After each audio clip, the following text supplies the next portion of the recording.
మిర్చిలకు కావాల్సింది శనగపిండి, ఓమా, కొంచెం అంత సాల్ట్,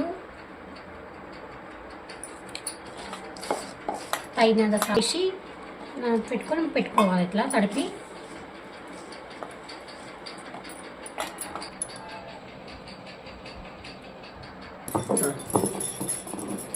నువ్వులు వేయించుకొని కొంచెం ఇట్లా నూరి చింతపండు వేసాను. చింతపండులో కొంచెం అంతా ఉప్పు ఇట్లా చీరి పెట్టుకోవాలి కాటు.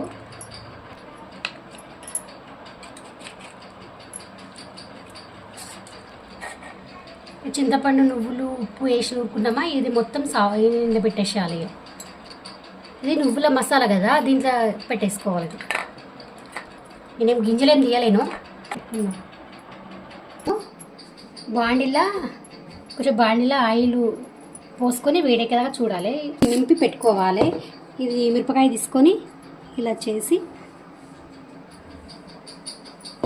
సన్నం మంట పెట్టుకోవాలి. ఇట్లా వేసేటప్పుడు పెద్దగా ఉండదు.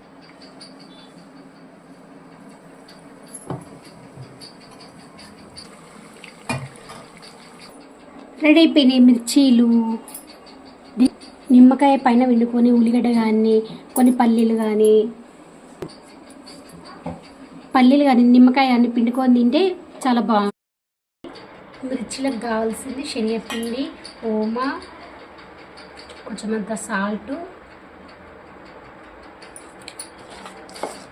తగినంత వేసి పెట్టుకోవాలి. ఇట్లా తడిపి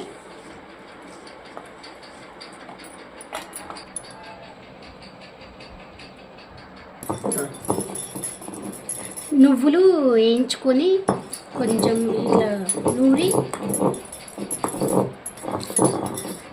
చింతపండు వేసాను. చింతపండులో కొంచెం అంతా ఉప్పు ఇట్లా చీరి పెట్టుకోవాలి కాటు.